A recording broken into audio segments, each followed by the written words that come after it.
नमस्कार। मैं हूं संजीव श्रीवास्तव। आप देख रहे हैं 4 पीएम न्यूज नेटवर्क।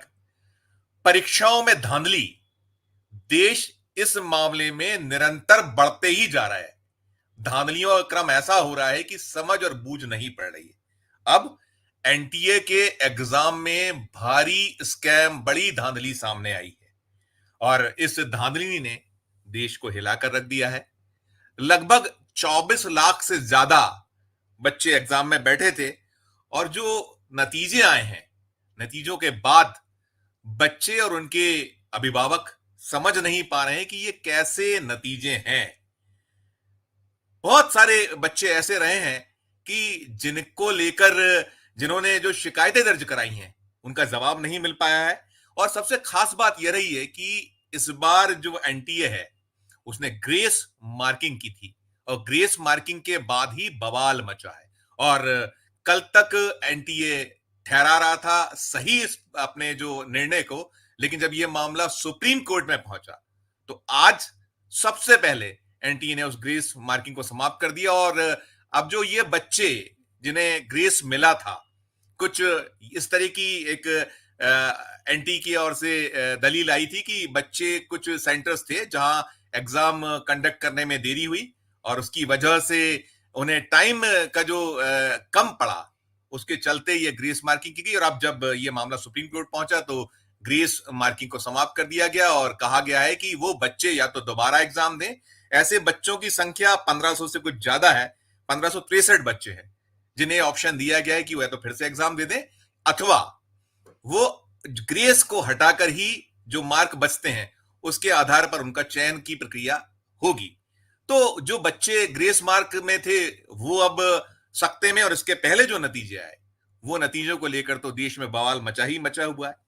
सवाल यह है कि प्रधानमंत्री नरेंद्र मोदी जी मन की बात करते हैं, वो परीक्षाओं की तैयारियों पर बच्चों से हर साल, जो उनका 2 टेन्योर है, अब तो तीसरा टर्म है उनका, इसके जो पहले के 2 टेन्योर रहे हैं उसमें बच्चों को एग्जाम की तैयारियों के गुर सिखाया करते रहे हैं। अभिभावकों को वे सलाह देते रहे हैं कि ना तो वे बच्चों पर कोई बहुत बोझ डालें, ना ही उनको कुछ इस तरीके से पेश आए जिससे कि उनकी परीक्षाएं कहीं बाधित हों, कहीं कठिनाई हो। और वो लगातार जो बच्चों से परीक्षाओं पर चर्चा करते हैं, परीक्षा पर चर्चा, उसमें उन्हें गुर तो देते ही देते रहे, सिखाते ही रहे। और काफी उन जो प्रधानमंत्री जी का ये कार्यक्रम है उसकी चर्चाएं होती रही हैं। लेकिन सवाल यही है कि नतीजों पर चर्चा क्यों नहीं करते हैं प्रधानमंत्री जी, जो बार बार एग्जाम में जो होते हैं, चाहे वो राज्य स्तरीय एग्जाम हो या कुछ नेशनल लेवल पर, लीक होते हैं पर्चे, बच्चों को कठिनाई होती है, अभिभावक ठगा सा महसूस करते हैं। तो ये जो स्थिति है, ये गड़बड़ झाला है। ये एनटीए जो है एक नेशनल लेवल का जो एक एजेंसी है, उसके पूरी की पूरी प्रक्रिया पर प्रश्न चिन्ह लगा हुआ है। अब कैसे इसको वॉश आउट किया जाए, इसकी ऊहापोह या इसको लेकर कहीं ना कहीं लग रहा है कि स्थिति में बनी हुई है सरकार। आज देश के सामने शिक्षा मंत्री, मोदी सरकार में जो शिक्षा मंत्री हैं, धर्मेंद्र प्रधान सामने आए थे, प्रेस से बातचीत की और प्रेस से बातचीत करते उन्होंने दावा किया कि पूरे के पूरे जो एग्जाम ये रहे एनटीए के, इसमें ना किसी प्रकार की धांधली हुई है, ना कोई भ्रष्टाचार हुआ है। उन्होंने ये जरूर कहा है कि जो ये ग्रेस मार्किंग है या और कुछ इससे जुड़ा जो प्रक्रिया है उसको लेकर हम जांच पड़ताल कर रहे हैं और इस पे उन जो भी दोषी पाया जाए उसके खिलाफ कार्रवाई करेंगे। लेकिन कोई भ्रष्टाचार नहीं हुआ है, कोई धांधली नहीं हुई है, ये समझ से परे है। बिहार में तो इस एग्जाम को लेकर साफ हो चुका है कि वहां पर्चा लीक हुआ, एफआईआर तक हुई है। कई और राज्यों में इस तरह की शिकायतें सामने और एफआईआर हो जाना बिहार में, इसके बाद यह दलील आ जाना कि कोई धांधली नहीं हुई, कोई भ्रष्टाचार नहीं हुआ है, समझ से परे है। क्योंकि देश के शिक्षा मंत्री बिना जांच के यदि ऐसा कह रहे हैं तो क्या उनके पास आधार, ये तो वही बता सकते हैं। लेकिन सवाल इस पर भी बहुत सारे खड़े हो रहे हैं। तो आज हम इसी पे चर्चा करेंगे। हमारे साथ कुछ खास मेहमान जुड़ रहे हैं। उन खास मेहमानों में हमारे साथ जुड़ गए हैं एक नीट के जो तैयारियां कराने वाले डॉक्टर दुर्रानी साहब हैं, जो प्रिपरेशन कराते हैं, एक्सपर्ट हैं उसके, बरसों से वो तैयारी करें। डॉक्टर साहब आपका बहुत बहुत स्वागत है। भोपाल मध्य प्रदेश से आप जुड़े हैं। फिर हमारे साथ जुड़ गए हैं अजय बागड़िया, सीनियर एडवोकेट हैं, इंदौर से जुड़े हैं। अभिषेक मिश्रा साहब ये जुड़े हैं हमारे साथ में। एडवोकेट अभिषेक जी जुड़े हैं, माफ कीजिएगा, मेरे साथ जुड़ गए हैं। क्षमा चाहते हुए कुछ नाम में तकलीफ मुझे हो रही है देखने में। एडवोकेट नरेंद्र मिश्रा जी जुड़े हैं। नरेंद्र मिश्रा जी जुड़े हैं हमारा, ये आप सुप्रीम कोर्ट में इस पूरे मामले की पैरवी कर रहे हैं, वो जुड़े हैं।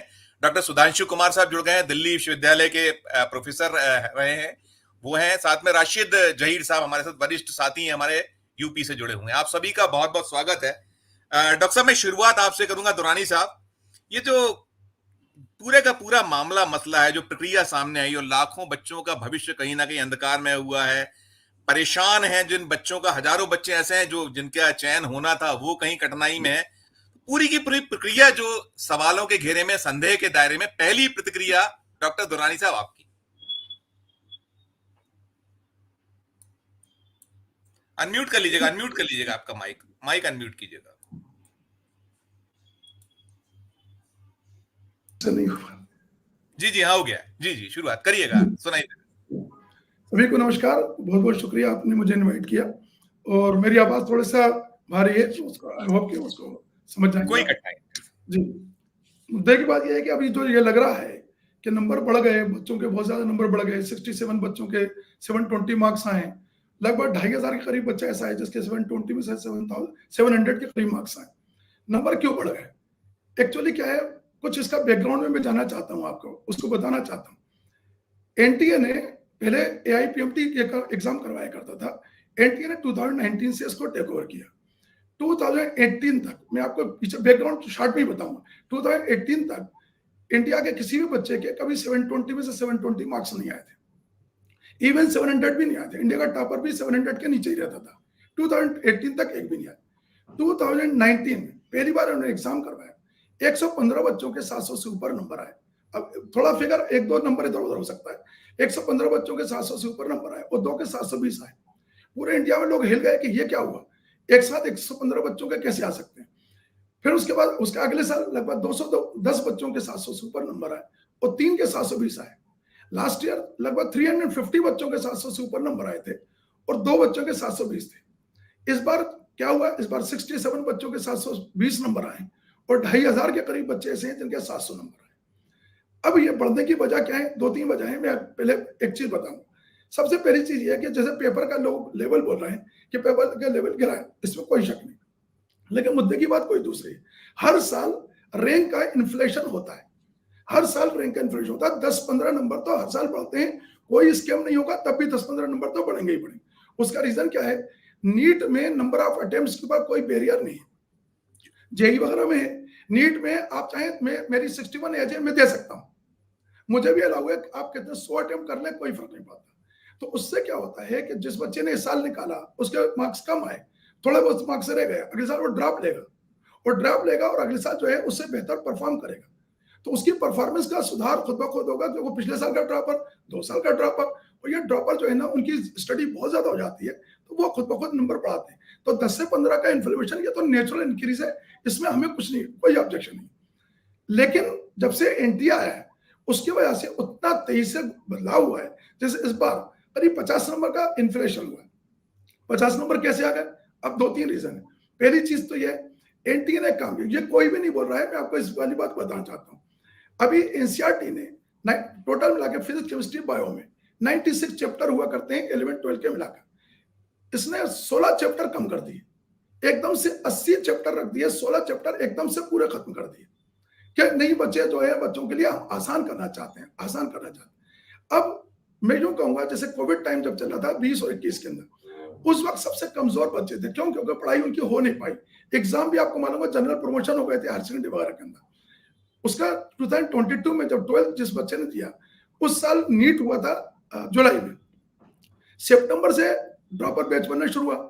सितंबर से लेकर जुलाई तक उनको 7 महीने का टाइम मिला था, और क्योंकि वो कोविड से गुजर चुके थे, वो ज्यादा मजबूत बच्चे नहीं थे, इसलिए उनको टाइम कम मिला, तब भी वो ठीक ठाक कैसे भी तय कर गए।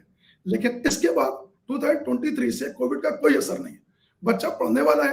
अटेम्प्ट का नंबर ऑफ अटेम्प्ट पे कोई रेस्ट्रिक्शन है नहीं, तो उसको टाइम भी मिल रहा है खूब सारा, क्योंकि जुलाई अब मई में एग्जाम होने लगा, तो उसको मौका मिल रहा है पढ़ने का।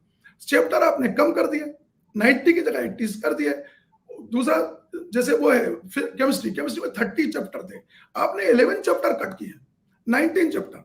अब बच्चा 2-2 साल से ड्रॉप लिए बैठा हुआ है, पढ़ने वाला बच्चा है, और आपके चैप्टर भी उसने आपने कम कर दिए, तो उसको पढ़ने का और रिवाइज करने का मौका खूब मिल गया। इसलिए उसका स्कोर तो बढ़ना ही था। मैं बिल्कुल नहीं कह रहा हूं कि इसमें कोई लीक या वो कुछ नहीं हुआ, उस फैक्टर को मैं अलग हटाकर बता रहा हूं आपको एक इम्पार्शियल तरीके से, कि उसकी वजह यह है क्योंकि आपने सिलेबस कम कर दिया था। ऊपर से एक और मरे पे सुधर रहे जैसी पुरानी कहावत है, आपने क्या करा, पेपर का लेवल नीचे गिरा दिया। कैसे नीचे गिराया वो मैं आपको बताता हूँ। जैसे एक चैप्टर है, मतलब हम कोई पढ़ा रहे हैं, 1 से लेकर 100 तक गिनती हम सिखा रहे हैं बच्चे को, क्योंकि उसका उस लेवल का आना चाहिए, मेडिकल कॉलेज में जा रहा है। बच्चे ने एक चैप्टर शुरू किया, वो डिफिकल्ट चैप्टर है, उसको 100 तक गिनती गिनना है। उसने एक पैराग्राफ पढ़ा और उसने कहा यार मेरे बस की नहीं, मुझसे नहीं हो रहा। फिर उसने दूसरे दिन फिर पढ़ा, फिर नहीं बस की, वो बार बार छोड़ देगा। एनटीए को उसके अंदर से आंसर क्वेश्चन पूछना चाहिए था, इसने उस पहले पैराग्राफ पे ही क्वेश्चन पूछ लिया। तो वो बच्चा ये सोच रहा है कि मुझे तो कुछ भी नहीं पढ़ा मैंने, लेकिन मुझे तो क्वेश्चन सॉल्व हो गया। और जो बच्चा 78, 79, 80 पढ़ के बैठा हुआ है से, वो सोच रहा है तुमने 7 और 8 नंबर पे क्वेश्चन पूछ लिया, मैं तो 78, 79 भी जानता हूँ, तो तुमने मेरी कदर क्यों नहीं करी, मेरी मेहनत की तो कदर करो। इन्होंने क्या करा, बहुत ही आसान पूछ लिया। मैं ये नहीं कह रहा कि पिछले साल का आसान नहीं था, पिछले साल आसान था, लेकिन इस बार कुछ ज्यादा ही आसान कर लिया। उन्हें ये सोच के बच्चे पे कोचिंग का और उसका दबाव नहीं बनेगा, वो खुद कर लेगा, लेकिन उससे यह हुआ, बैकफायर हुआ, और उनका वो तरीका ठीक नहीं था, क्योंकि आपने एक तो सिलेबस कम किया, तो और बच्चा पढ़ने वाला, वो मजबूत बच्चे को पढ़ने का मौका मिला, उसने आगे बढ़ा दिया। लेकिन प्रॉब्लम कहाँ आती है, प्रॉब्लम आती है ये 67 बच्चे आपके गवर्नमेंट उस 720 पे आ गए। आप मुझे बताइए आपका क्या क्राइटेरिया है जिसमें आपने, मैं ग्रेस मार्क्स को बिल्कुल नहीं मानता सर, माफ कीजिए, मैं वो 1563 आपने जो भी बच्चे बताए थे, 1563 बच्चे ऐसे थे, उनको ग्रेस मार्क्स की से फायदा हुआ, लेकिन बात तो 24 लाख बच्चों की थी। 67 जो बच्चे 720 मार्क्स लेकर आ गए, वो 1563 के अंदर वो नहीं आ रहे होंगे, वो 720 कैसे लेके आ गए, वो जैसे भी लाए, अभी तो लीग की ऊपर में बात करूंगा, 720 लेके आ गए। अब उसमें पहले नंबर पे 720 है और 67 नंबर पे 720 है। 67 वाला गवर्नमेंट से पूछ रहा है और अदालत से ही पूछेगा कि माय लॉर्ड मेरा कसूर क्या है, मैं 720 लेके आया हूँ लेकिन 67 नंबर पे हूँ, और जो पहले नंबर पे है वो भी 720 लेकर आया। तो आपने कौन सा क्राइटेरिया जिसकी वजह से मुझे ये तय किया कि मैं इस नंबर पे आऊंगा? क्या आपने कौन सा ड्रा निकाला है क्या? अगर आपने ड्रा निकाला तो मैं मेहनत करके यहाँ तक आया, और ड्रा से मैं मुझे अपना पसंद का कॉलेज नहीं मिलेगा। शायद 45, 46 सीट होती है एम्स दिल्ली में, 67 वाले को एम्स दिल्ली नहीं मिलेगा। वो पूछेगा ना कि प्रधानमंत्री जी मुझे बताइए, आप तो बच्चों की इतनी फिक्र करते हैं, प्रधानमंत्री जी मुझे बताइए मेरा क्या कसूर है, मैं क्या 720 में से 721 मार्क्स लाऊंगा जब तो मुझे पसंद का कॉलेज मिलेगा? मेरा कसूर बताइए। आप सोचिए उस बच्चे का कसूर क्या है। आपने जो क्राइटेरिया रखा है, किस ग्राउंड पे आपने उसको 1 से लेकर 71 का, जैसे मुझे पता चला है 161 कैसे डिसाइड हुआ होगा, उनमें कोई डिजिटल ड्रा निकाला। डिजिटल ड्रा को अपन यूं कह सकते हैं अक्कड़ बक्कड़ नंबर, तुम्हारी पर्ची निकली तुम पहले नंबर में, तुम्हारी 67 पर 67 पर करा, मेहनत करके मैं निकला और इस तरह से मुझे ड्रा करके मुझे पीछे कर दिया। वो बच्चा कितना डिप्रेशन में, आप उसके सोचिए। अब दूसरी चीज, क्या वाकई इतना पेपर इजी था कि 67 जाते? सर कहीं से भी नहीं हो सकता, इतना इजी तो नहीं था, इतने वर्षों से मैं पढ़ा रहा हूँ, 40 साल हो गए, इतना इजी नहीं था, कहीं ना कहीं घोटाला हुआ है। 2015 में एक बार पेपर लीक हुआ, 44 बच्चों का पता चला कि उनका पेपर लीक हुआ था। उसने एआईपीएमटी ने माना कि सब 44 का हुआ है, अदालत से उसने कहा सुप्रीम कोर्ट से कि सब सिर्फ 44 तो है। सुप्रीम कोर्ट ने कहा नहीं, हम पूरा एग्जाम को दोबारा करवाएंगे। ये 2015 में हो चुका है। दुरानी साहब मैं बीच में रुकूंगा, थोड़ा लंबा हो रहा है, मैं इसलिए चाहूंगा, और भी मेरे एक्सपर्ट्स भी बैठे हैं, एडवोकेट्स भी बैठे हैं, साथी भी बैठे हैं। सवाल यह है कि एक ही सेंटर से 6-6 लोगों का टॉप में आना है, या एक साथ एक से नंबर पा होना, ये कहीं शंका पैदा करते हैं। बाकी और भी ऐसी चीजें इसमें रही हैं, कहीं आप देखिएगा, मैं एक आपको सुनवाता हूँ, सभी को सुनवाता हूँ, मैं दोबारा भी आऊंगा, दुरानी साहब के पास भी आऊंगा, आगे भी बढ़ूंगा। एक बच्ची का बहुत वायरल है ये, इसको प्रियंका गांधी ने भी इसको ट्वीट किया हुआ है, देखिएगा उससे पहले कि उसकी मन का मर्म या दर्द क्या है, सुनिएगा उस बच्ची को। जी जी, अब वो सुनवा रहे हैं? जी हाँ, जी हाँ। रहने वाली हूँ बुद्धेश्वर पिंक सिटी, मुहान रोड। मैंने इस बार का नीट 2024 में एग्ज़ाम दिया था और मेरे साथ इस बार बहुत बड़ा स्कैम हुआ है। ये मेरा एडमिट कार्ड है। नीट का रिजल्ट गया 4 जून को। उस दिन मेरा रिजल्ट नहीं खुल रहा था। मेरे बार बार स्क्रीन पे दिखाया जा रहा था कि your result is not generated. तो मुझे लगा कि 23 लाख बच्चे हैं, हो सकता है कि ट्रैफिक लगा हो साइट पर, इसलिए मेरा रिजल्ट नहीं जनरेट हो रहा है। लेकिन उसके 1 घंटे बाद मेरे पास एनटीए की तरफ से ईमेल आता है कि your result can not be generated, क्योंकि मेरा रिजल्ट जनरेट नहीं हो सकता, क्योंकि उनको मेरी OMR टॉर्न और डैमेज्ड मिली है। इतना सुनने के बाद में मैं और मेरी फैमिली पूरा शॉक में चले गए। लेकिन मेरी मम्मी, उन्होंने मेरा बहुत सपोर्ट किया और मुझे डिप्रेशन में नहीं जाने दिया, क्योंकि इतना देखने के बाद कोई भी बच्चा अपना आपा खो देता है, उसको समझ में नहीं आता है कि उसको क्या करना है। सेम वैसे ही मेरे साथ हुआ। उन्होंने मुझे संभाला और तुरंत हम लोगों ने इस पर एक्शन लेने का सोचा। रात में मेरे मामा हाई कोर्ट में एडवोकेट हैं। रात में ही हम उनके घर गए और वहाँ से हमने एनटीए को उन्हीं के मेल पे दोबारा रिप्लाई मेल भेजा और हमने एक फैक्स फाइल करा कि अगर बच्चे का OMR फटा है तो आप उसको प्लीज़ फटा हुआ OMR ही, उसको कम से कम उसका OMR तो दिखाया जाए। तो ये तो हमारा सक्सेसफुली रजिस्टर हो गया और मुझे 24 आवर्स के अंदर मेरा OMR मुझे मिल गया, जो कि बिल्कुल टॉर्न कंडीशन में था। इस तरीके से एनटीए ने मेरे मेल पे ये मेरा OMR भेजा, बिल्कुल टॉर्न कंडीशन में। इसको बारकोड को उन्होंने बिल्कुल ऐसा दिखाई दे रहा है जैसे जानबूझ के फाड़ा हुआ हो। ये फटा हुआ OMR मेरे स्क्रीन पे आया और ये मेल भेजा था, जिससे पता चल रहा है ये मेल आया था मेरे पास में। इसमें सारे बबल्स, जैसे कि आप देख सकते हैं, ये सारे बबल्स क्लियरली विजिबल हैं। अगर आप इस क्लियरली विजिबल हैं सारे बबल्स, एक एक बबल विजिबल है। इसको जब हमने मैनुअली चेक किया तो हमको पता चला कि 715 ही आ रहा है। मेरा नीट का स्कोर भी यही था जो मैंने एनटीए की फाइनल आंसर की से चेक किया था। मैंने किसी क्वेश्चन पे कोई चैलेंज नहीं किया, यही मेरा फाइनल स्कोर था। बबल दिखाई दे रहा है, एक एक साफ साफ पूरा बबल, इसको कोई भी चेक कर सकता है। तो नेक्स्ट डे इस चीज़ पे तुरंत एक्शन लेने के लिए हाई कोर्ट में हमने पिटीशन फाइल कर दी। ये पिटीशन के पेपर्स हैं। उसको तुरंत फाइल करने के बाद में अब ट्यूसडे को इसकी हियरिंग है।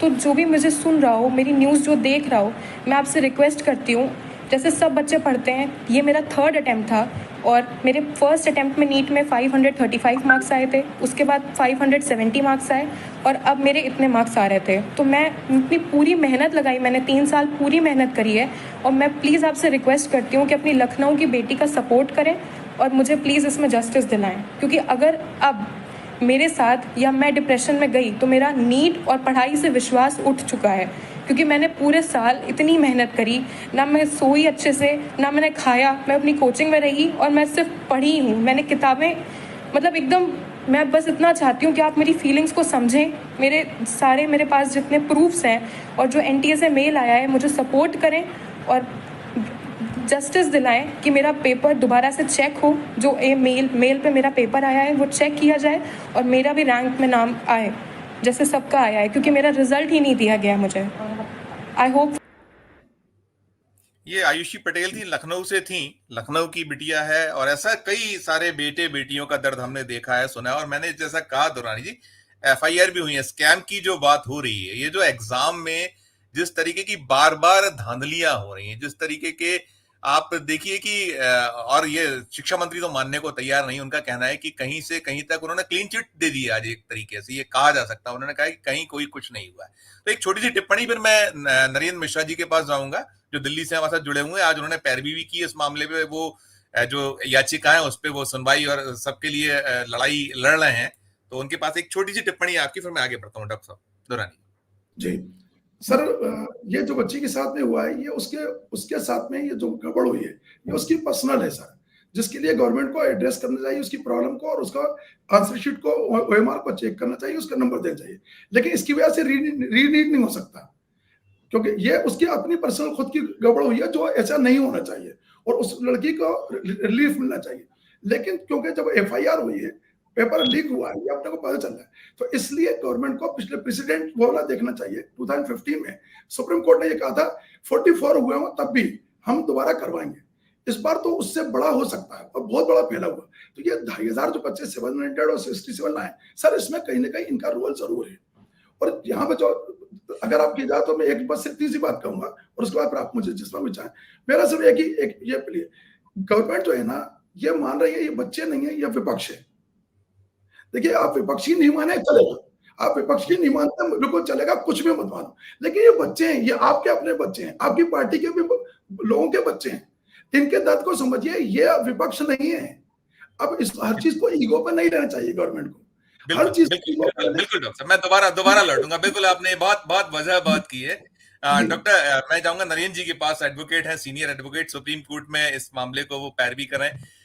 नरेंद्र जी, ये जो बड़ी बात कही डॉक्टर साहब ने कि ऐसे पेश आ रही सरकार की जैसे कोई ये बच्चे नहीं विपक्ष है, और साथ साथ आप कर ही रहे हैं पैरवी, क्या कुछ कहिएगा अभी कितनी क्या कठिनाई है। और ये बहुत सारी, आज तो केवल एक ही मसले पर, एक ही बिंदु पर हुआ है कि वो फिलहाल में ग्रेस वाला मामला है, बाकी बच्चों का क्या होगा। और दूसरी चीज ये भी एक निकल कर आती कि जो बच्चे कोर्ट तक नहीं पहुंच पा रहे उन बच्चों का क्या होगा, उनका क्या होना चाहिए। नरेंद्र जी। संजीव जी, दुरानी साहब का प्रश्न बहुत अच्छा है कि स्टूडेंट को स्टूडेंट समझा गया नहीं समझा गया है, उनको एक विपक्ष की तरह तूल किया गया है। ये बात उनकी 100% सही है। देयर आर 22 लाख स्टूडेंट, इसमें 24 lakh form has been registered in eighties portals. Point number 1. There is the 4700 center which is organized in the Indias and 500 nearby the out of Indias. अब इसमें कांग्रेस की तरफ से जो पिटीशन आई है उसमें आलोक शर्मा जी कांग्रेस के बड़े प्रवक्ता है, वो पिटीशनर प्रिया मिश्रा। हम लोगों ने पूरे भारत देश के स्टूडेंटों को लिया है और बहुत सीरियस प्रॉब्लम उठाया है। मैं आपके माध्यम से मीडिया को बोलना भी चाहता हूँ, एड्रेस भी करना चाहता हूँ। पॉइंट नंबर 1, इसमें जो अभी सारे लोग कॉमन फैक्ट्स बता रहे हैं वो तो सारे है ही हैं, जैसे कि 720 में से 720 जो 6 और 7 स्टूडेंट्स आ रहे हैं एक ही सेंटर के। पॉइंट नंबर 1 है।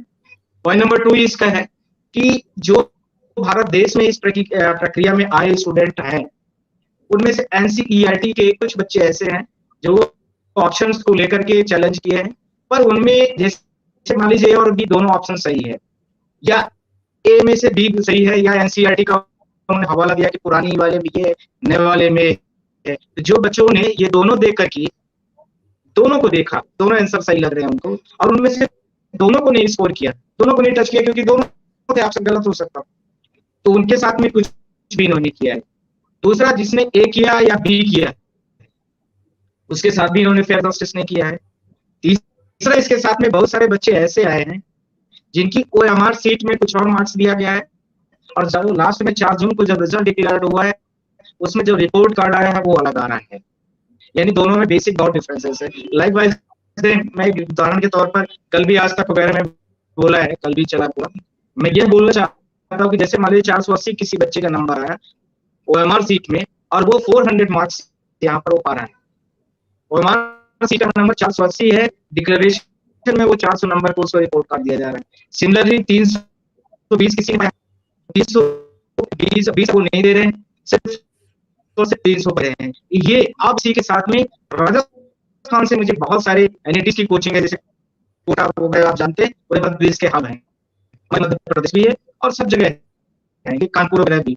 मैं आपसे बोलना चाहता हूँ जो स्टूडेंट, ये बहुत सीरियस पॉइंट है, ये हम लोग ग्रेस वाले मार्क्स की बात कर रहे हैं, हम लोग जो थोड़ा स्कैम हुआ, ये जो 67 स्टूडेंट 720 आउट ऑफ 720 उनकी बात कर रहे हैं, और थोड़ा वो बात कर रहे हैं, हम लोग मेन सीरियस प्रॉब्लम में नहीं जा रहे, जो कि संजय श्रीवास्तव जी ने अभी बोला है। प्रॉब्लम यह है कि जो बच्चा पिछली बार 300 मार्क्स पाया था, बहुत सीरियस इशू है, इस बार उसका नंबर ज्यादा है। कई सारे बच्चों के रोल नंबर वाइज स्कोरिंग दी है, नंबर उनके ज्यादा है पर रैंक उनकी कम है, और किसी का रैंक बहुत कम, वो नंबर बहुत कम है और रैंक बहुत ज्यादा है। लाइक अब उसका उदाहरण के तरीके से मैं स्पष्ट कर रहा हूँ, जैसे पिछली बार किसी का 3000 रैंक आई, इस बार उसकी सेम बच्चे की उसी की मतलब लगभग मान लीजिए 600 के आसपास में, 650 के आसपास में वो नंबर पा रहा है, उसका रैंक इस बार बनना चाहिए लमसम 3000 के आसपास या 2000। ये एक्सपर्ट तो हमारे दुरानी साहब ज्यादा बताएंगे, इतने के आसपास जाना चाहिए।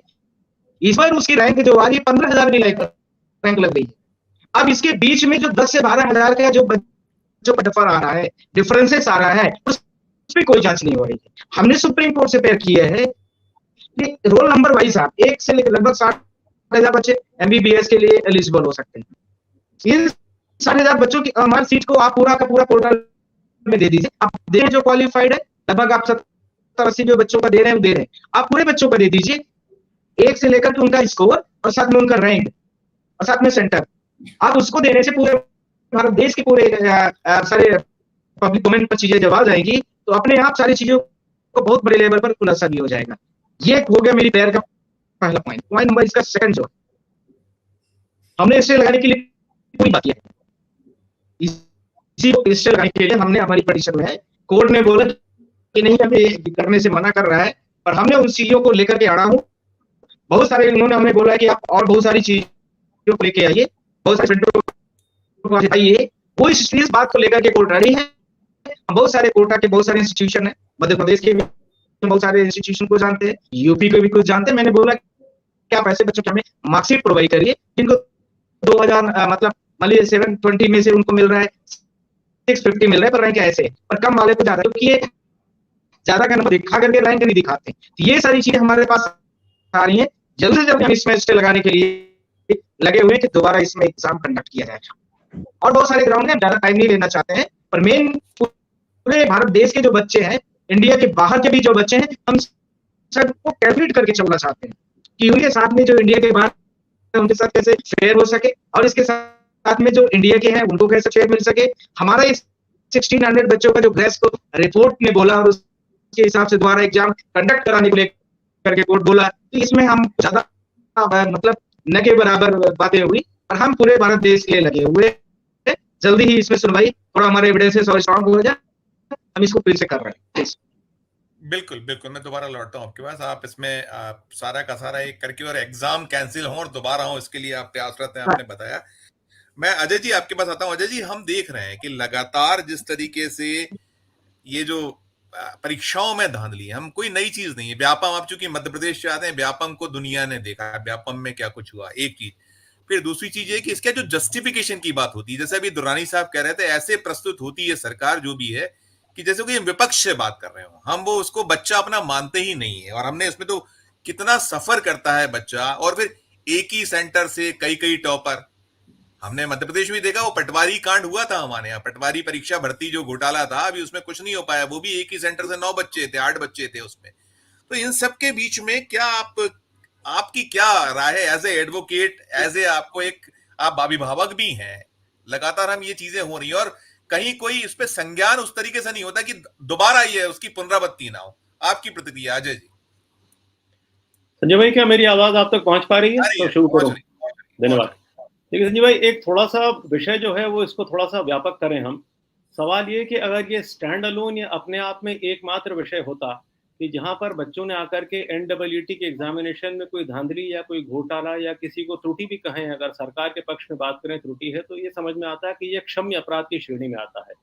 लेकिन ये क्षम्य अपराध से अक्षम्य अपराध की श्रेणी में इसलिए आता है संजीव भाई कि लगातार निरंतर सतत जब से NDA सरकार सत्ता में आई है, शिक्षा को जिस तरीके की प्राथमिकता इन्होंने दी है, या रादर ये कहें नहीं दी है, वो जो है वो एक बहुत बड़े चिंता का विषय है एक ग्रोइंग कंट्री इंडिया के लिए, अगर एक डेवलपिंग नेशन की बात करें।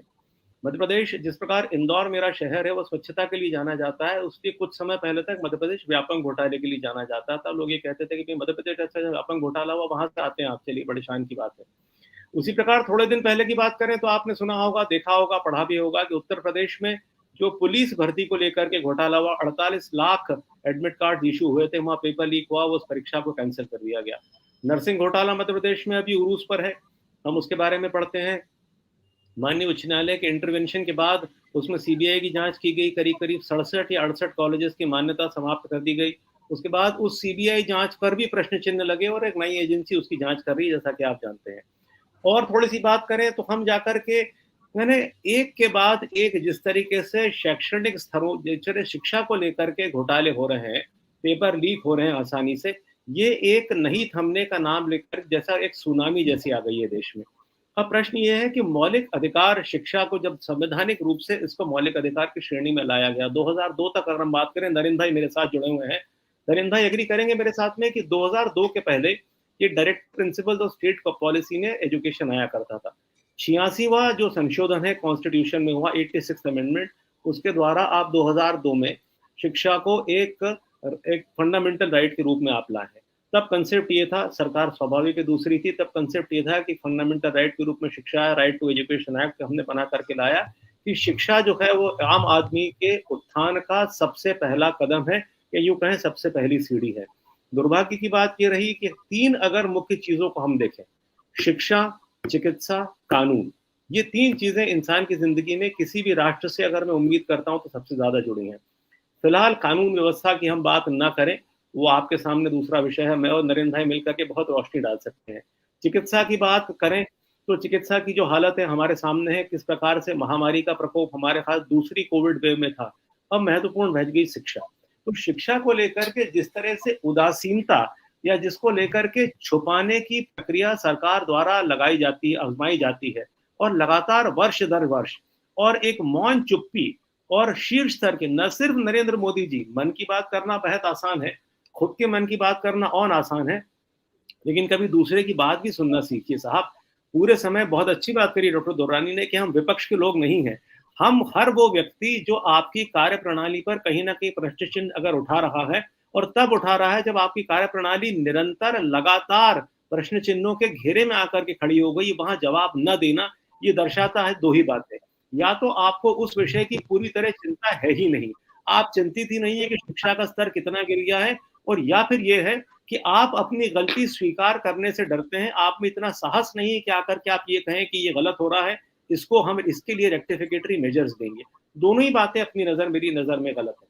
अब व्यापक तौर पर जैसा मैंने शुरुआत करी थी बात करने की बात करें तो संजीव भाई आप पाएंगे कि एक तरफ ये NEET नीट के जो घोटाले हैं, ये नरेंद्र भाई ने बहुत विस्तृत तौर पे बताया कि कितने सेंटर रहे, कितने बच्चे अपियर हुए।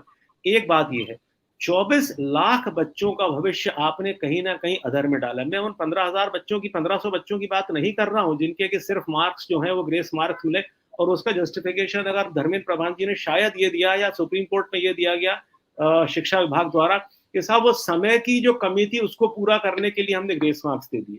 ये प्रश्न है, पूरे 24 लाख बच्चों की जान आज सांसद में। एक बच्चा जो मेडिकल एग्जामिनेशन के लिए अपेयर होता है, जिस तरह NEET में मैं गलती नहीं करता हूँ संजीव भाई, तो शायद हिंदुस्तान के 3 मुख्य बड़े एग्जामिनेशंस में है in terms of the number of students which appear in these examinations.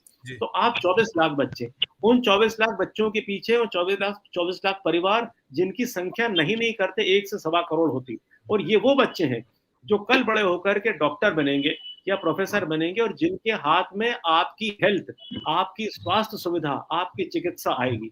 तो इसके बारे में इतनी बड़ी चुप्पी, और कहकर के इस बात को इस तरीके से टाल देना, ऊपरी स्तर पे सतही तौर पे हर चीज को निपटा देना। भाई समस्या अगर राष्ट्रीय स्तर की हो और एक हो तो मुझे समझ में आता है, यहाँ समस्या क्षेत्रीय स्तर की है, यहाँ समस्या प्रादेशिक स्तर पे है, यहाँ समस्या राष्ट्रीय स्तर पे है। चुप्पी जो है वो बेस्ट चीज है। वही पुरानी मुझे 2 पंक्तियां याद आती है संजय भाई, आज की बात करते करते मुझे याद आई। मुझे लगता है सरकार का जो रुख है वो, एक तो बड़ा खूबसूरत शेर है, वो मैं गलती नहीं करता हूँ तो शायद अकबर इलाहाबादी का है कि बड़ा खूबसूरत सा शेर है कि हाँ, रंज लीडर को बहुत है मगर आराम के साथ, और मुल्क के गम में खाते हैं डिनर हुक्काम के साथ।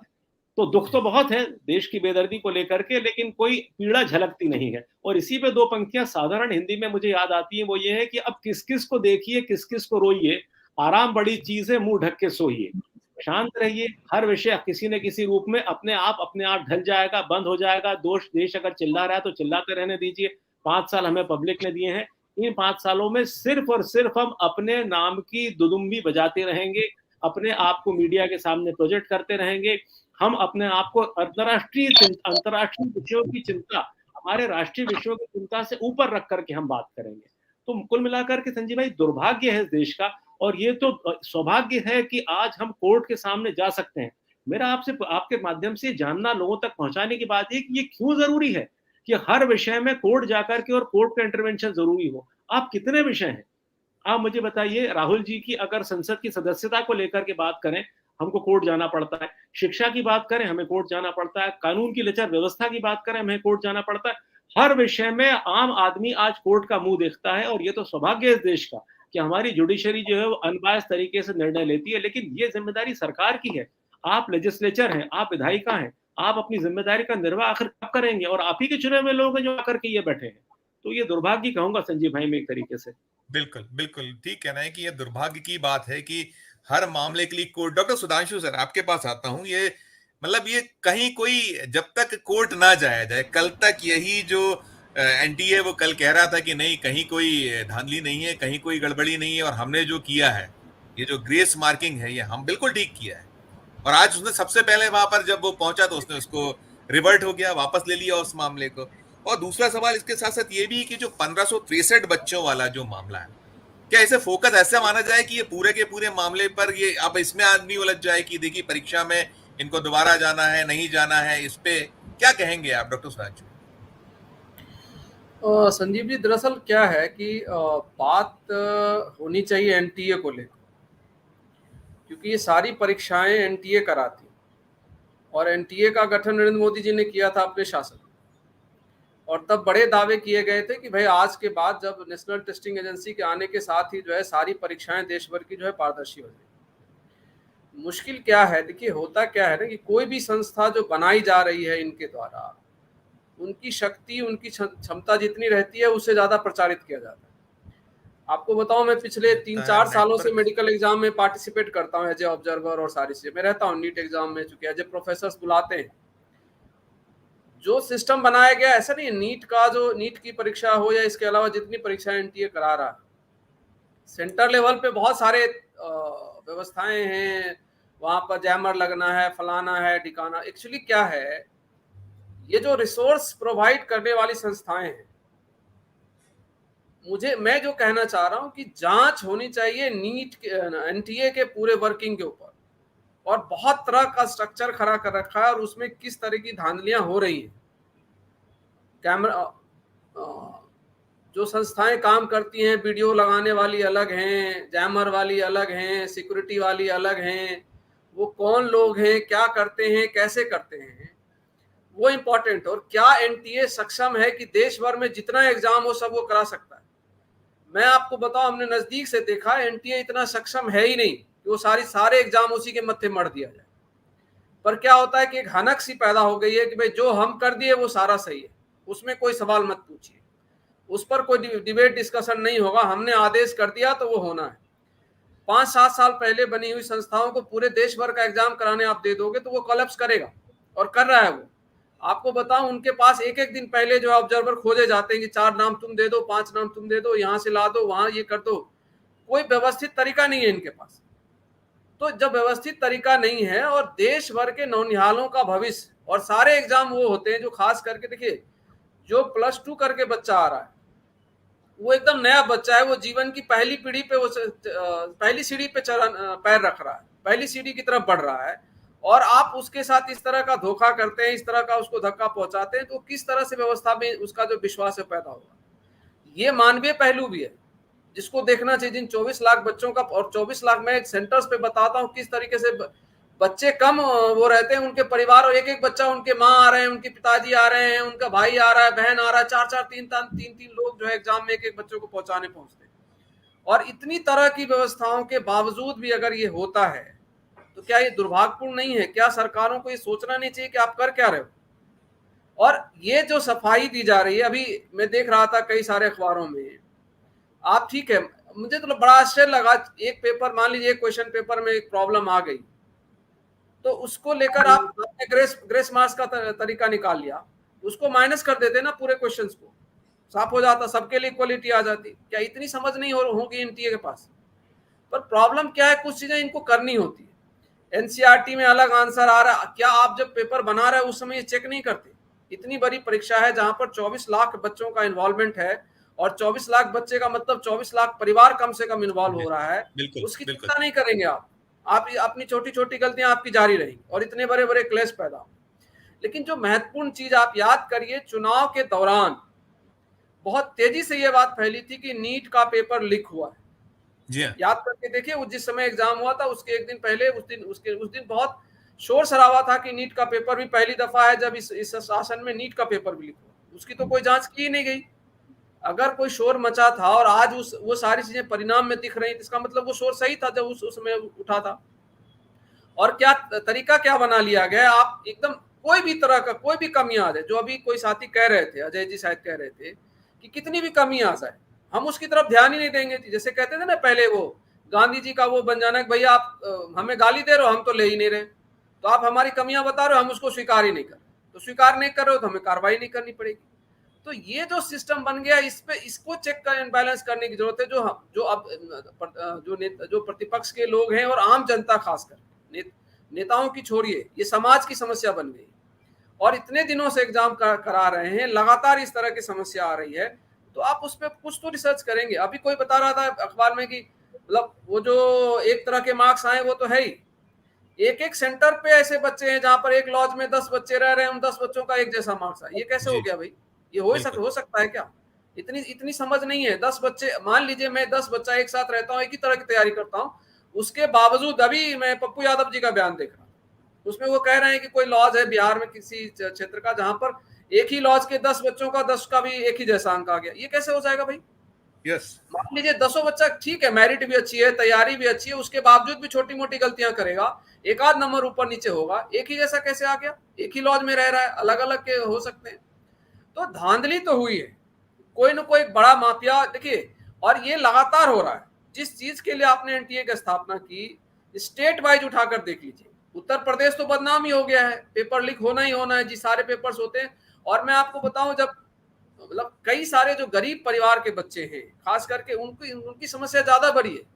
वो बड़ी मुश्किल से फॉर्म भरने का पैसा इकट्ठा कर पाते हैं, बड़ी मुश्किल से एग्जाम देने जाने का पैसा इकट्ठा कर पाते हैं, और जब वो एग्जाम देकर निकलते हैं तो पता चलता है कि पेपर लीक हो गया, पता चलता है जी पेपर कैंसिल हो गया।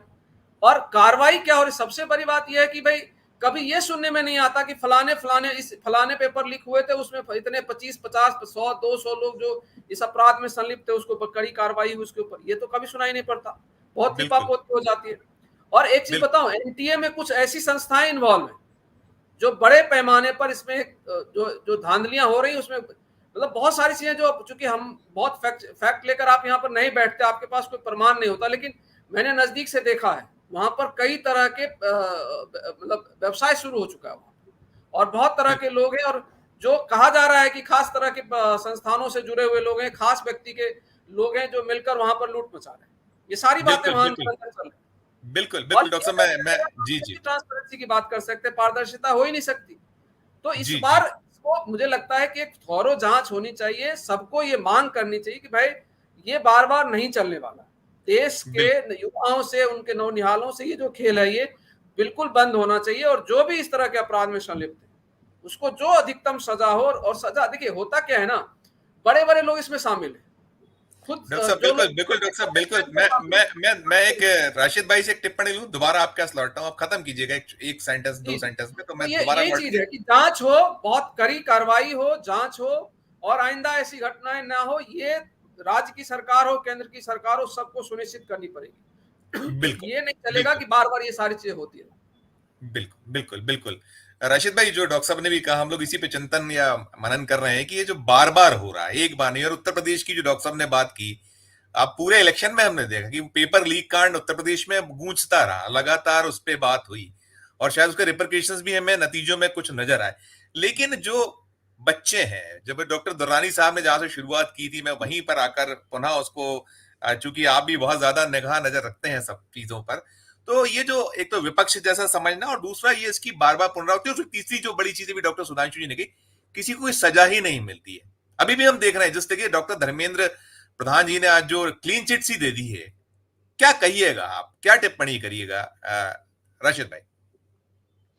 संजीव भाई, टॉपिक यह है कि हुआ क्या है। हुआ यह है कि जब सुप्रीम कोर्ट में बातचीत चल रही थी और उसने कहा कि 6 बच्चे एक ही नंबर कैसे लेकर आ गए, तो एनटीए ने कहा साहब ये संयोग है। समझ में आ गई बात, संयोग हो सकता है, संयोग का नाम इसलिए पड़ा है। लेकिन विवेक तनखा, एक जो तुम्हारे मध्य प्रदेश से आते हैं, राज्यसभा मेंबर हैं, वकील भी हैं, वो कह रहे हैं 67 आदमी फरीदाबाद से ताल्लुक रखते हैं, ये भी संयोग है।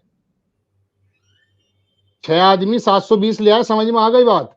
ये बात चल रही है सुप्रीम कोर्ट के अंदर, जहां एनटीए का चेयरमैन बैठा हुआ बात कर रहा है, अलख पांडे, जिसका दर्द ये है कि आपने 1563 बच्चों को कह दिया कि साहब इनके मार्क्स हटा दीजिए जो ग्रेस में दिए गए थे, वो 1563 हैं या 15 लाख हैं या 15.5 लाख हैं, ये तो पता कर लो। दरअसल हम भी सही से बात नहीं बता पा रहे हैं। आज के वक्त में जब नीतीश कुमार की पलटी और राहुल गांधी की टी शर्ट और मोदी जी की नक्शेबाजियां का जिक्र चल रहा है, वहां पर 24 लाख बच्चों में से 23.5 लाख बच्चे लगभग जो बैठे हैं, उनका जो फ्यूचर खराब हुआ है उसके बारे में डिस्कशन इतना कम हो पा रहा है कि सरकार को ने यही बताना जरूरी नहीं समझा है। और सरकार का मंत्री कह रहा है कि साहब क्लीन चिट जैसा आप बता रहे हैं, तो फिर 5 जुलाई तारीख काहे की लगा रखी है सुप्रीम कोर्ट में? वो जो निरस्तीकरण की बात है, कह दो ना सुप्रीम कोर्ट से, अपना समय बर्बाद क्यों कर रहे हो? देश का शिक्षा मंत्री जब इस बात को बोल रहा है कि कोई भी अनियमितता नहीं हुई है, क्लीन चिट दे दी है, तो फिर सुप्रीम कोर्ट की तारीख क्यों लग रही है? बात चल ये रही है कि उन बच्चों के साथ हुआ क्या है। टेक्निकली तो हमारे सभी महानुभावों ने सारी बातें बता दी हैं, मैं इसमें ज्यादा डिटेल में नहीं जाना चाहता, क्योंकि हमारे लोग जो हैं बहुत सीधी सीधी मोटी मोटी बात समझना पसंद करते हैं।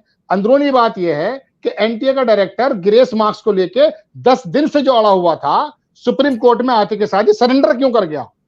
इत्तफाकन संजीव सर, मैंने सुबह इसके बारे में, जब ये आया है आदेश, मैंने इत्तफाक से एक प्रोग्राम बनाया, मैंने उसमें सवाल ये उठाए हैं।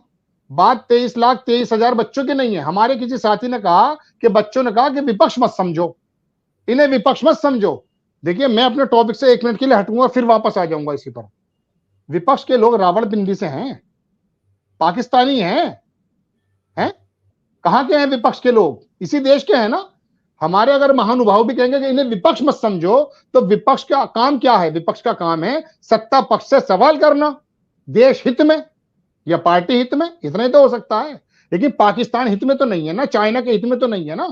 तो विपक्ष के बारे में अगर हमारे महानुभावों की भी ये टेंडेंसी बनेगी कि इन्हें विपक्ष मत समझो, विपक्ष भी इतना बड़ा पार्ट है जिसका अभी जो है मोहन भागवत जो है बाकायदा बयान देकर गए।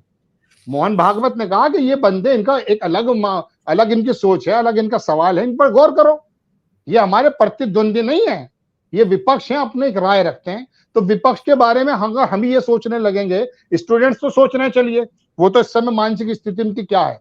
खैर, मैं अपने टॉपिक पर वापस आ जाता हूं। बात चल ये रही है कि 23,23,000 लोगों के साथ क्या हुआ। ये लोग चले गए 1563 या 2000 या 2500 लोग। 2018 में 25 लोग गए थे। अलख पांडे जो फिजिक्स के वाले चलाते हैं, जो बच्चों के फ्यूचर को बनाने की बात करते हैं, उन्होंने एक कंपैरिजन के एतबार से बताया कि 2018 में लगभग 5000 लोग थे और इस बार 3 लाख लोग हैं। और गांव का वो बंदा तो पहुंच ही नहीं पाया एज ए पेटिशनर, उसकी तो बात ही नहीं हो पा रही है। बात चल ये रही है कि एनटीए के डायरेक्टर को ही आपने जांच सौंप दी कि जरा पता करना क्या हुआ है। वो बंदे तो 10 दिन से बता ही नहीं रहे थे कि हमने जो है ग्रेस क्यों दिया, ग्रेस किस आधार पर दिया। और जैसे पकड़े गए, बोले साहब इन्हें 1563 को अलग रख दो, इनके दोबारा एग्जाम करा दो। और बाकी का क्या होगा साहब? कुल मिला के बात ये चल रही है। अभी हमारे सर ने कहा कि ये मोदी जी के कार्यकाल में जब एनटीए बना है, तो ये यूपीएससी जैसी क्यों तैयारी, क्यों जो है परीक्षा नहीं करा पा रहा है? वजह उसकी ये कि ये घोटाले के लिए काफी है। व्यापम का नाम आपने लिया है, बिल्कुल सही लिया आपने संजीव सर। ये बात चल रही है कि एक ही सेंटर पे 6 नहीं, एक ही शहर के 67 लोग कैसे आ जाते हैं। ये विवेक तनखा का कहना है, मेरा कहना नहीं है। मैं तो सिर्फ पढ़ी हुई बात बता रहा हूं। उनके ट्विटर हैंडल पे जब मैं गया तो मुझे पता चला कि वाकई ये बात कहना है। वो इतनी बड़ी बड़ी अनियमितताएं हो रही हैं, इसका मतलब ये है कि सिफारिशात और पर्दे के पीछे बाकायदा खेल हो रहा है। इसी तरह से हमारी जो स्वास्थ्य प्रणाली है, जहां पर मोदी जी बड़ा चौड़ा 56 इंच का चीना सीना करके आए थे और बता रहे थे कि अब जो है मरीजों की दवाई बड़ी सस्ती हो जाएगी, स्टेंट अच्छे हो जाएंगे। ओरिजिनल बात यह है कि आयुष्मान कार्ड होने के बावजूद, मैं अपना पर्सनल भोगी सबूत के साथ बता सकता हूं कि अस्पताल दुगना पैसा लेते हैं। वहां जो स्टेंट की जो नक्शेबाजी होती है, 28,000 का बताया जाता, किसी बंदे के सिर्फ 28,000 रुपए खर्च नहीं होते हैं, ऊपर नीचे बाकायदा सेटिंग होती है। तो ये सिर्फ कहा जाता है हमारे। अब एक बात और भी है, एक बात इसके सबसे अलग है, वो ये है 24 लाख बच्चों के साथ वो आप पिस गए हैं, चीखने लगे, आपकी आवाज उठाने वाले भी टीचर्स वगैरह सारे आ गए हैं। लेकिन एक बात बता दूं, देश के अंदर जो 80 करोड़ 100 करोड़ लोग पिस रहे हैं, किन किन माध्यमों से, किन किन बातों से, उनकी आवाज कौन उठाएगा? आज मध्यम वर्गीय, नीचे जो थोड़ा निम्न वर्गीय के लड़कों के एग्जाम ऊपर नीचे हो गए, यहाँ तो 2 जून की रोटी पकड़नी मुश्किल हो रही है संजीव सर। आपने तो सिर्फ एक जख्म खोला है, क्योंकि सुप्रीम कोर्ट का आदेश आ गया है। आप इस जख्म के साथ साथ 100 जख्म ऐसे निकाल सकते हैं जो हर शोबे के अंदर जो जुड़े हुए हैं। हमारा काम ही दरअसल ये है, फिर हमें विपक्ष बता दिया जा रहा है। अगर हम आवाज उठा रहे हैं या विपक्ष के लोग आवाज उठा रहे हैं या कांग्रेस के कर्नाटक और केरल की इकाई बता रही है, बिहार के अंदर मध्य बिहार पकड़े गए हैं ना वो, और वो प्रधान कह रहे हैं कि साहब घोटाला ही नहीं हुआ। तो बिहार के अंदर जो लोग पकड़े गए थे, जब पता चलता है कि वाकई इसके अंदर कोई ना कोई जो है पेपर लीक वाला मामला है, तो फिर क्या करेंगे आप? कुल मिला के बात यह कि बड़ा ये जो सब्जेक्ट है बहुत ज्यादा व्यापक है संजीव सर। इसे कम शब्दों में पिरोना वाकई बहुत बड़ी टेढ़ी खीर है। इन जैसे जो महानुभाव बैठे हैं इनसे कुछ समझ भी लेते हैं हम लोग, लेकिन मोटी मोटी बात वो भी मैंने कहने की कोशिश की। जो इस समय है सुप्रीम कोर्ट के अंदर जो 2-3 बातें, वो तो बता दिया गया कि एनसीईआरटी के पहले उसमें था, थर्ड उसमें था, वाकई बात ठीक है। लेकिन एक बात ये बताइए कि वो एक ही शहर के कैसे निकल गए जनाब, ये तो बता दीजिए जी। बिल्कुल बिल्कुल नहीं सही है वो, ये यही बात बार बार हो रही है राशिद भाई, आपने जो कहा। 2 मिनट मुझे दीजिएगा, मैं कुछ जरूरी बात बताना चाहता हूँ। प्लीज क्या प्लीज, है जल्दी। ये जी, सॉरी, मतलब मनमानी का क्या मैं बता रहा हूँ। दिल्ली यूनिवर्सिटी में पढ़ाता हूँ, आज तक के इतिहास में दिल्ली यूनिवर्सिटी का सेशन लेट नहीं हुआ। केवल कोविड पीरियड को आप छोड़ दें तो, क्योंकि वो सबके हमारे हाथ में नहीं था। और हमारा एडमिशन प्रोसेस ये इतना ट्रांसपेरेंट था कि कोई एक व्यक्ति ये दावा कभी भी नहीं बता सकता था कि कहीं कोई धांधली हुई या कभी, मतलब टीचर्स, जिस कॉलेज में टीचर पढ़ा रहा है वहां भी अपने परिवार के किसी सदस्य का एडमिशन नहीं करा सकता। हमें क्या किया, हमें दिल्ली यूनिवर्सिटी को जबरदस्ती कहा गया कि नहीं आप सीयूईटी के साथ शामिल होइए। जामिया हो, जेएनयू हो, डीयू हो, इलाहाबाद हो, बीएचयू, ये सारी संस्थाएं ऐसी थी जो एकदम फेयर और ट्रांसपेरेंट एडमिशन पॉलिसी। आप याद करके देखिए कि अभी का आपके संज्ञान में रेयर कभी ऐसा हुआ होगा कोई जो आपको कोई घोटाला और कुछ चीज पता चली। हमें जबरदस्ती सीयूईटी में आने के लिए मजबूर किया गया। और सीयूईटी कौन करा रही है? एनटीए करा रही है। मैं गवा रहा हूं, जब पहली दफा सीयूईटी हो रहा था मैं 500 लोगों से घिरा हुआ था और मैं कभी भी पिट सकता था। उस दिन मेरे साथ कुछ भी हो सकता था, वो झेला है मैंने। और आप देखिए हालात ये हो गई है दिल्ली यूनिवर्सिटी की, अभी हम लोग 16 जुलाई से हमारा सेशन प्रॉपरली स्टार्ट हो जाता था और मई, मतलब अप्रैल, 23 अप्रैल को जाकर हमारा सब कुछ खत्म हो जाता था। 15-20 दिन में हम एग्जाम कराते थे। 15 मई से हमारी छुट्टियां शुरू हो जाती थी, समर वेकेशन शुरू हो जाती थी।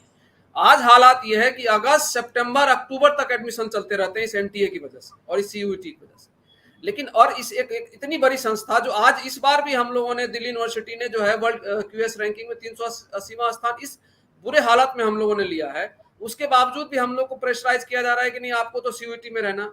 और ये हालत हो गई है कि मतलब पढ़ाई लिखाई छोड़िए, केवल एग्जाम कंडक्ट करा पा रहे हैं, क्योंकि जब आप सितंबर दिसंबर में परीक्षाएं होती है, अक्टूबर नवंबर तक एडमिशन हो रहे हैं। दिल्ली यूनिवर्सिटी में आपको बताऊं, जहां पर एक एक सीट की मारामारी थी वहां पर सीटें खाली रह जा रही। तो ये जो मनमानापन है कि जो हमने कह दिया वो करो, जो मैंने पहले भी कहा था, ये दुर्भाग्यपूर्ण है और इस देश को इसके ऊपर सोचना चाहिए। इसलिए मैंने ये इंटरवीन किया था। बिल्कुल बिल्कुल ठीक कह रहे हैं आप कि मनमानी की ही बात बार बार हो रही कि हमने कहा वो सही। क्यों नहीं जांच, डॉक्टर दुरानी साहब आप ही के पास आ रहा था, आप ही के पास पहुंच रहा था कि क्यों नहीं ये, और फिर विश्वास खत्म होते चले जा रहा है। हम एनटीए जो नेशनल लेवल की जो टेस्टिंग वो है एजेंसी, उस वो यदि ऐसा करने लगे, किस पे भरोसा किया जाए डॉक्टर दुरानी? देखिए सर, नेशनल ये टेस्टिंग एजेंसी जो है एनटीए, ये तो पूरा पॉलिटिकल है। ये गवर्नमेंट ने अपने तौर पर ये इसको एस्टेब्लिश किया हुआ है, जो पहले से ही इस एग्जाम को करवाने में, कंडक्ट करने के अंदर जो जिनको एक्सपर्टाइज थी, जैसे एआईपीएमटी, सीबीएसई को आप उसके हाथ में से लेना ही नहीं चाहिए था। सीबीएसई से एक बार उसमें वो हुआ था पेपर लीक, वरना सीबीएसई से कभी प्रॉब्लम नहीं आई। संक्षिप्त में आप करिएगा बात, हमारे वक्त की कमी, संक्षिप्त में आप करिएगा, फिर मैं नरेंद्र जी के पास जाऊंगा और अजय जी। जी जी जी। सीबीएसई जो करवाती थी वही करवाती तो बहुत अच्छा रहता। अगर अभी मान लीजिए रीनीट हुआ और रीनीट अगर मान लीजिए आदेश आता है और एनटीए ने करवाया, अब यकीन मानिए इससे भी बड़ा घोटाला हो जाएगा। तो एनटीए क्या करेगा, अपने आप को जस्टिफाई करने के लिए उससे भी आसान पेपर बनाएगा। और ये बच्चे अभी 2 महीने पहले ही पढ़ना छोड़े हैं, वो भूलेंगे नहीं, और अभी भूलने का टाइम नहीं, और फिर से पेपर देंगे, फिर ये खराब कर देगा। रीनीट अगर करवाया भी जाएगा तो उसको नए सिरे से करवाना चाहिए, सीबीएसई से करवाना चाहिए, एम्स से करवाना चाहिए, एनटीए से नहीं करवाना चाहिए, क्योंकि ये फिर से घोटाला करेंगे पक्का, अपने आप को जस्टिफाई करने के लिए। और राशिद भाई को जरा सा जवाब देना चाहता हूं कि उन्होंने मुझे 2-3 बार कहा, सर मैं किसी भी हालत में विपक्ष को जो कहना था, विपक्ष को डिमोरलाइज नहीं, उनका आशय ये नहीं था, उनका आशय ये नहीं है। गवर्नमेंट जो है विपक्ष की सुनती नहीं है। मैं तो ये कह रहा था, ये गवर्नमेंट विपक्ष की सुनती नहीं है, तो इनको ही विपक्ष मान रही है। ये नहीं कह रहा बड़ा अच्छा कर रही है गवर्नमेंट, विपक्ष की नहीं सुन रही। जी उसके लिए मैं थोड़ा सा अर्शद भाई को थोड़ा सा वो करना चाहता हूँ। नहीं ठीक है, मैं आपकी बात पहुंच गई कि सुन रहे होंगे वो अभी कहीं उसमें। ये बड़ी बात है नरेंद्र मिश्रा साहब, ये जो बात हुई इंपॉर्टेंट है, ये जो डॉक्टर दुरानी ने जो रखा है कि यदि वही एग्जाम कराएंगे तो उसको जस्टिफिकेशन के लिए, जैसे डॉक्टर धर्मेंद्र प्रधान ने एक स्ट्रोक में कह दिया कि इसमें कहीं कोई घोटाला गड़बड़ नहीं हुआ, आपका खैर वो उस पर नहीं है, आप तो चूंकि अलग कानूनी लड़ाई रहे, लेकिन ये बड़ा इंपॉर्टेंट है कि क्यों नहीं उसको किसी और एजेंसी के थ्रू एग्जाम कराया जाए। बहुत इंपॉर्टेंट है। आपकी टिप्पणी नरेंद्र जी।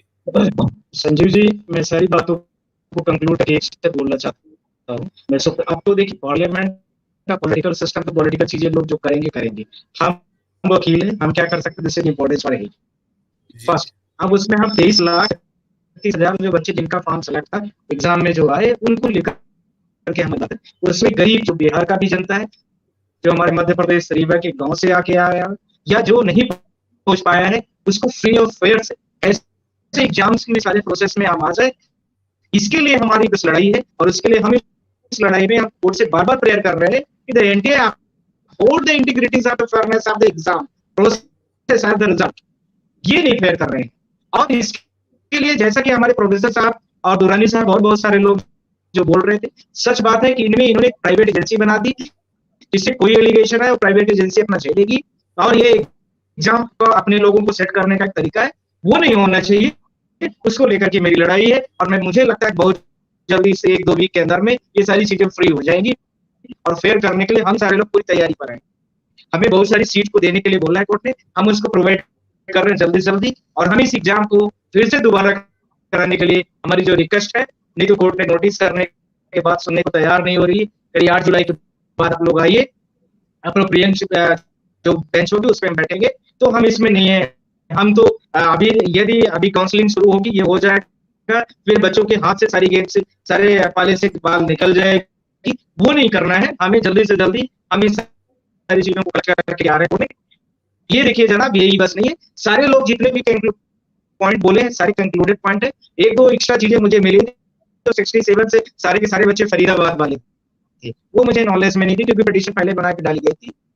और भी जैसे डॉक्टर साहब भी बता रहे थे, हमारे दिल्ली यूनिवर्सिटी के सुधांशु जी भी, उनके भी पॉइंट्स बहुत जेन्युइन है। मध्य प्रदेश का जो व्यापम घोटाला है, सिमिलर उसको कुछ छोटे लेवल में कहूँ और उससे मिलता जुलता यह भी एक बड़ा स्कैम। बस इतना ही बोलना चाहता हूँ। बड़ा स्कैम, वैसे ही स्कैम है व्यापम। अजय भाई, आपकी टिप्पणी क्या होगी? जो मैंने सवाल किया कि ये जो है कि कहीं फिर उसी को बिल्ली को दूध की रक्षा की बात, आपकी टिप्पणी? संजय भाई, संक्षेप में बात कहूंगा तो पहले तो बिल्ली को दूध की रक्षा करना, तो आपने बहुत अच्छा उदाहरण दिया। उदाहरण तो इससे निचले स्तर का देना चाहिए, लेकिन सार्वजनिक प्लेटफॉर्म पे बात कर रहे हैं, इससे नहीं दूंगा, अपने आप को रोक करके चलूंगा।